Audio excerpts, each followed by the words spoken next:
Alright. Alright, so today we're going to be looking at the expansion of Islam. Okay? You can see on the map the growth of Islam at the death of Muhammad. Muhammad was able to unify the Arabian Peninsula under one religion. Okay, for the first time. Well, really everyone together. And then the next you'll see the conquest of the four caliphs at 661. And then after the conquest of the Umayyad caliphs at 750 AD. Okay? Alright, and then you can see the outer limits of the Byzantine Empire beyond that. Alright, so Muhammad is going to die in 632. So the religion is in a crisis, and we have no idea who's going to lead it. And if this is a problem, what issues might occur? Of course, that really only applies if you're in class, but anyway. So, Muhammad had not named a successor. So, based on Arabic customs, Abu Bakr, his father-in-law, becomes the first caliph. Now, that word caliph is spelled C-A-L-I-P-H. Now, that sounds like caliph, but in Arabic, it's caliph. It's kind of like one of the problems with the country Qatar. Most people think it's pronounced Qatar, but it's actually pronounced Qatar. And so, the first three caliphs are known as the rightly guided caliphs. Four. The first four caliphs are known as the rightly guided caliphs. They are Abu Bakr, Umar, Uthman, and Ali. And they are going to use the Quran and Muhammad's teachings, and that's what they use to lead the caliphate. And the caliphate is what is the leaders of Islam during this time. Okay? If you know about Christianity, this is kind of be like the apostolic age of Islam. So, one of the problems, we have some initial problems at expansion. Many of the tribes abandon Islam. They decide, nope, we're not going to pay the taxes. We're not going to declare them. Some call themselves the new prophets. So Abu Bakr invokes what's called a jihad, which means striving in English. And there are two meanings behind this. Okay? And first, by Abu Bakr's death at 634, all of Arabia was controlled. Umar and Ali fight the Byzantines of the Sassanid expanding empire from the Atlantic to the Indus River. Alright, so the reasons for success was that these caliphs are successful because they followed Muhammad's teachings. Alright, the Muslims view expansion as full support from Allah, which equals a fight to defend Islam. These armies are well disciplined, they have great commanders. Alright, they use the weaknesses of the Byzantine and Sassanids to expand, and so the empires crumble, and they have harsh treatment for the people. But Islam offers them a chance at equality. Okay? If they convert to Islam, then they become just as equal as the others.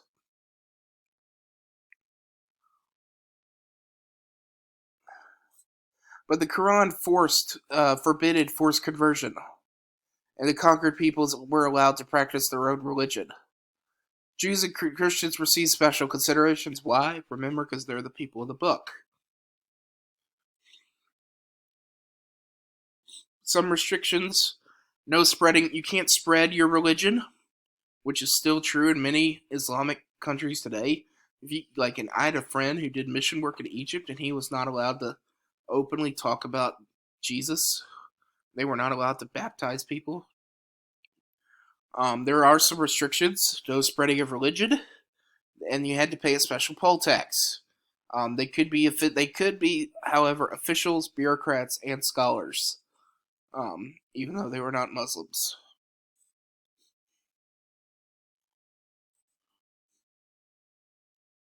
Alright, internal conflict. So we have Uthman is murdered in 656, who, if you remember, based on this, Uthman the third caliph, was murdered.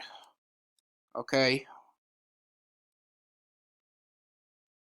And that starts a civil war. Ali, who was the natural successor, who's supposed to be the natural successor based on, is challenged by Muawiyah of Syria. Alright, Ali becomes assassinated in 661, and this elective system dies with him. Why does that? Well, that's because the Ummayads take control, and they moved the capital to Damascus, all right, instead of Mecca. They abandoned the simple life. The Umayyads, they surround themselves with wealth, and this can cause division. So much so that it causes the religion to split in two. All right, we have the Sunnis and the Shia, and the most of them will side with the Ummayyads. Okay, the minority resist. Caliph needs to be they believe that a caliph needs to be a descendant of the prophet. The Umayyads, the Sunni, must follow Muhammad's example. All right, so like Sufi is a life of poverty and devotion. Um, and Shia is the party of Ali. So the Shia is the ones who believe that Ali should have been the rightly guided caliph. Okay, so let's go to these more details. So Sunni believe the first four caliphs were rightly guided. They believe that Muslim rulers should follow the teachings of Muhammad, and they claim that the Shia have distorted the meaning of various passages in the Quran. The Shia believe that Ali, Muhammad's son-in-law, should have succeeded him. They believe that all Muslim rulers should be descended from Muhammad. They do not recognize the authority of the Sunnah. And they claim that the Sunni have distorted the meanings of various passages in the Quran. Alright, so basically both believe that they have distorted passages. Alright. I will say that most radical terrorist Islams typically to be, I believe, are more Shia. That's not true. Most of the Muslims I've encountered in person are of the Sunni division. Okay.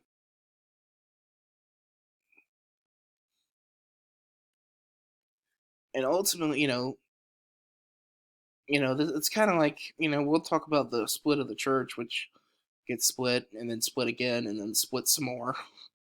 It's a complicated mess, but anyway. So these are the two main divisions that still exist today. Alright, so in 750, the Umayyads were overthrown by the Abbasids. And the Abbasids murder the remaining Umayyads. Alright? Um, the leader of the Umayyads flees to Spain. Alright? And sets up the Umayyad Caliphate there. And they create their own country called Al-Andalus, the former Umayyad Caliphate. And he actually tried to fight against the French at the Battle of Tours in 732 AD. Alright. Abbasid power. So in 762, they moved the capital to Baghdad to consolidate power. So it wasn't under the Ummayyads, it was in Damascus. Under the first caliphs, it was in Mecca and Muhammad as well. Now it's in Baghdad, which is in the capital of modern-day Iraq. They focused on key trade and communication networks, having a strong bureaucracy, a treasury, defense, and business departments, and they would send diplomats to take care of their affairs. They would tax people for land. They would always put a tax on imports and exports, and any non-Muslim wealth to maintain rule. They were probably they were very powerful. But they started having rivals spring up. Independent states dominated small regions all across their land, and the descendants of Fatima, which is Muhammad's daughter, in North Africa. Alright?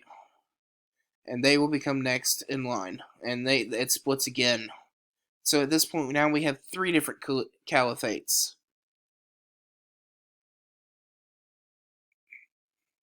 And they basically rule North Africa. Trade, religion, and language connect them to the Abbasids.